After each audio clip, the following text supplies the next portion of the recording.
ថ្ងៃនេះថ្ងៃទី9 ខែ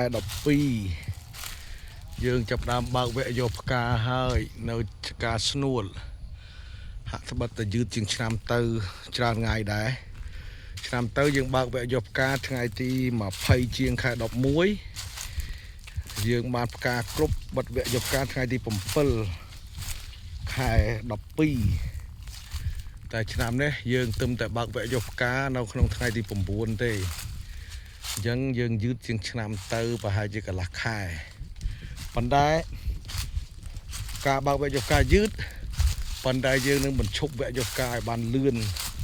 ញ្ចឹងបើសិនបើយើងបញ្ឈប់វគ្គយកផ្កាបានលឿនមានន័យថាពេលវេលាប្រហែលជាឆ្នាំទៅព្រោះឆ្នាំទៅ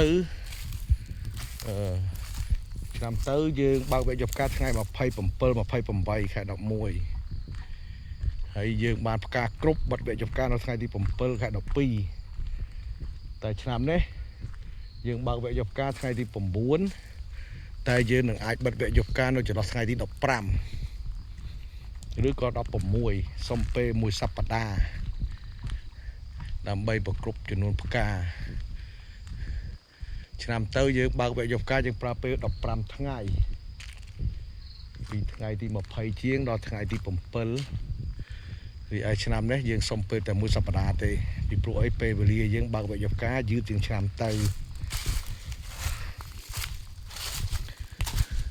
ឃើញមានសញ្ញាផ្កាមកមួយហើយបានយើងគិតថាបើកវគ្គយកផ្កាបានហើយ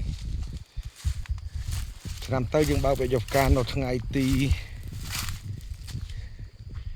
27 28ខែ11អញ្ចឹងឆ្នាំនេះយើងបើកវគ្គយកផ្កានៅថ្ងៃទី9អញ្ចឹងយឺតជាងឆ្នាំទៅ10ថ្ងៃតែឆ្នាំទៅយើងទុកវគ្គយកផ្កាហ្នឹងយើងប្រើពេលរហូតដល់15ថ្ងៃតែលើកនេះយើងប្រើពេលតែមួយសប្តាហ៍បានហើយ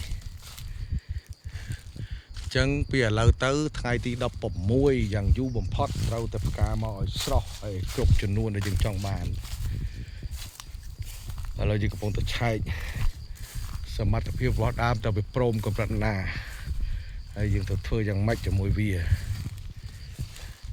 ผมมาឆែកមើលឃើញថាមានសញ្ញាហេតុមកហើយដើមខ្លះក៏អត់តន់មានដែរតែឃើញលើមេទុយឃើញចាប់ដើមសញ្ញាមានដែរ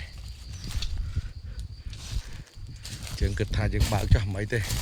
ចឹងសន្មតថាបើកវគ្គយកផ្កាចាប់ពីថ្ងៃនេះតទៅហើយយើងនឹងបង្គ្រប់បិទវគ្គយកផ្កានៅថ្ងៃទី20ទី16ខែ12ហើយចាំមើលថាដល់ថ្ងៃហ្នឹងយើងបានផ្កាគ្រប់អត់ចាំយើងមើលទាំងអស់គ្នាគឺថាគ្រប់បើឃើញមានសញ្ញាហេតុជាផ្កាហ្នឹងគ្រប់ដើមដែរ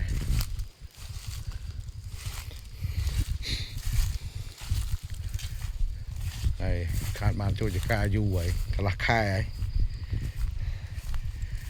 ខាតចូលចកាកន្លះខែល្មមដល់ថ្ងៃនេះចូលមកវិញឃើញថាអ្វីប្រសើរនៅទីនេះយើងធ្វើត្រួយចុងក្រោយនៅក្នុងខែ10ឬក៏យើងហៅថាយើងបាញ់ពីពិសិដ្ឋនៅក្នុងថ្ងៃទី27ខែ10អញ្ចឹងដល់27ខែ11មួយខែហើយឥឡូវថ្ងៃនេះទី9វាបាន